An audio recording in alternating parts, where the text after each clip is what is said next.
kasama pa natin si Kim. Alam niyo bang si Kim, nung dati pa sa Cebu pa siya nakatira, isa siyang sales lady, bagger, at cashier sa isang department store.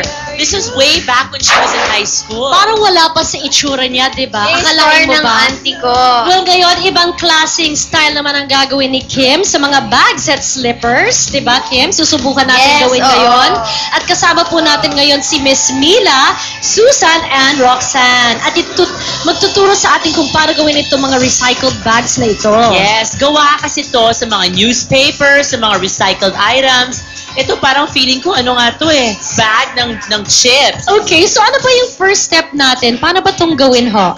Una po yung, meron pa kaming magkakat po kami ng pattern po siya. May 2 cm at saka yung lapad po 2 cm tapos yung haba is 4 and 1/4.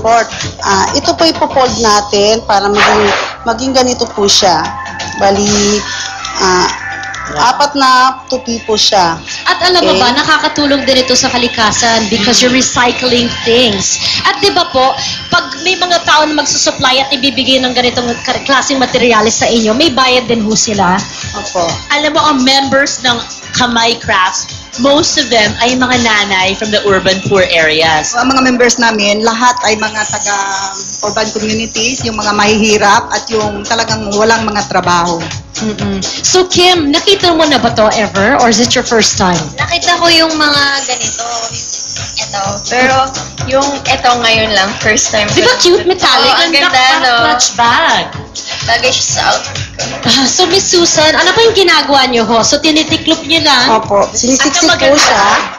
Ang maganda, ang finished product, Char, nabibili sa USA, nabibili sa ibang mga foreign countries, even sa Switzerland.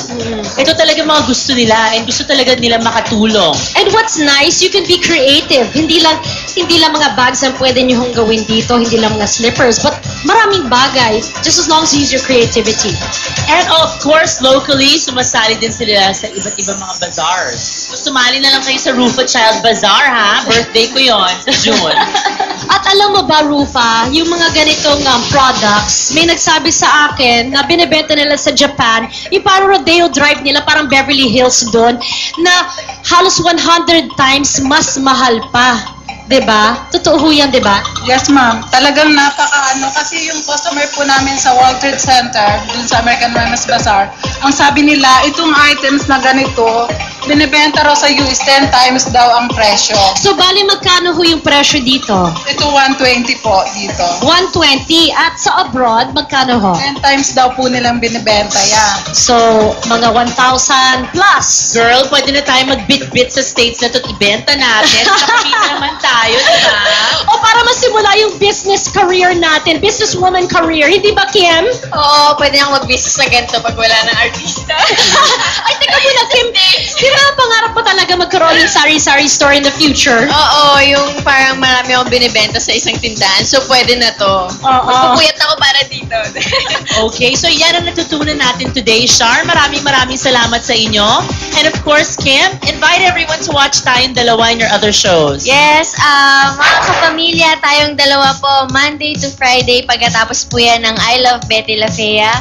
And thank you sa lahat ng sumuporta gabi-gabi. And syempre, gusto kong pasalamatan ang Charms and Crystals, Bantex, BioClear Bench, Skechers Time, Skechers Shoes, Faces and Curves, Dr. Gan, Glam Lab, Fresh Look Contact Lens, Coke, PH Care, Whisper, Close Up, Skin White, Smart, Monami Pens, Advanced Notebook, Unisilver, ABS-CBN Interactive, and Cosmopolitan Nails. Thank you po. Grabe, mayaman na po talaga si Kim. Napakarami niyang sponsors at ang swerte din ng audience natin dahil hindi pa tapos ang pamimigay ni Kim ng mga pabuena sa inyo. Meron pa, Kim, di ba? Kung gusto niyo ng chinelas, meron ako ibibigay sa inyo na Bantex slippers para sa inyong lahat. Wow! Perfect na perfect yan for summer! Go! Pabuenas, go! Alright, so pagbabalik po natin, sasamahan naman tayo ni Pooh. At may baon siyang empowering na kwento sa atin tungkol sa isang babae na nabuhay sa basahan.